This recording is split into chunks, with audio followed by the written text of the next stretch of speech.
Yeah, it's highly unusual, Joe, and we're getting details now that it was a health issue, that MarkWilliams, as you mentioned, he's been often injured.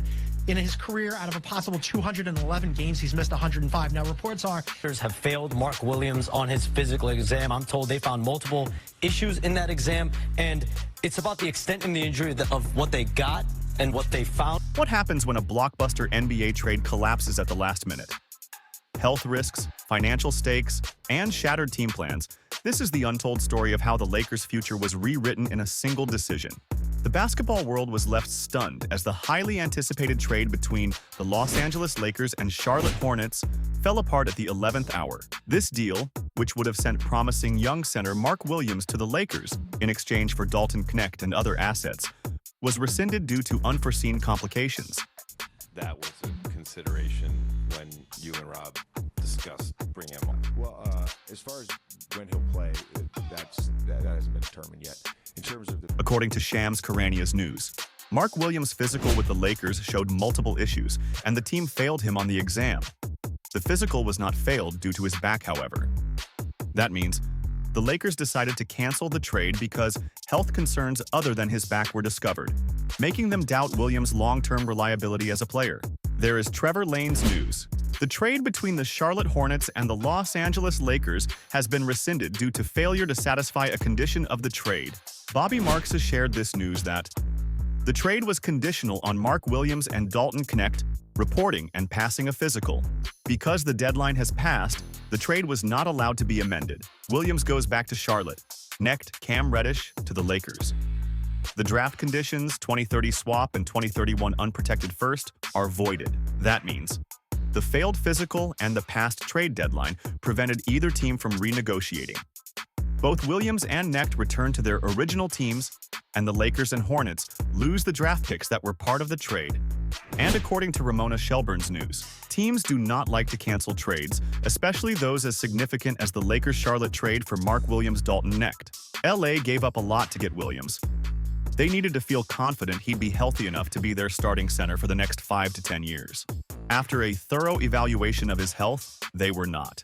That means the Lakers were deeply invested in acquiring Williams to fill a key role for years to come. However, their evaluation of his health raised doubts about his durability, forcing them to back out of the trade.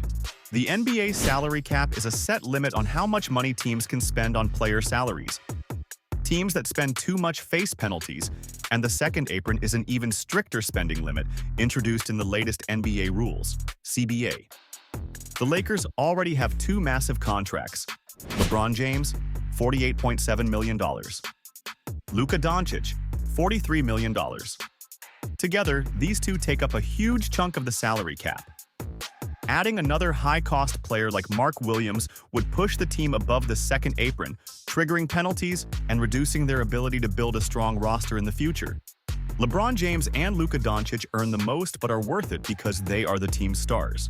Players like Rui Hachimura, Dorian Finney-Smith, and Austin Reeves provide depth but also add to the payroll. Reddish, $2.4 million, and Dalton Knecht, $3.8 million, are cheap but valuable.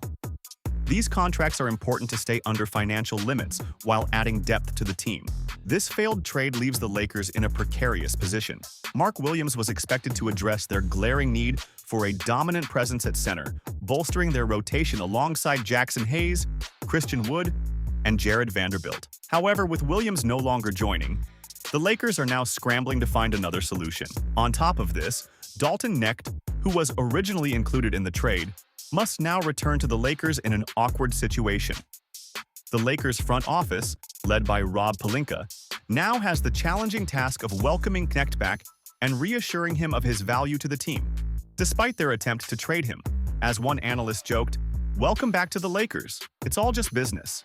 This failed trade not only alters the Lakers' immediate plans, but also forces them to rethink their long-term strategy. The void left by MarkWilliams as a potential defensive anchor remains unfilled, while the team must address both on-court weaknesses and the complexities of staying under the second apron. For Charlotte, MarkWilliams' return raises questions about his role moving forward, especially with doubts surrounding his health. Meanwhile, Dalton Knecht and Reddish return to the Lakers with an opportunity to prove their value. As the Lakers front office navigates this tricky situation, their ability to maintain team morale and maximize performance with their current roster will be critical. The ramifications of this trade's failure stretch far beyond just these players.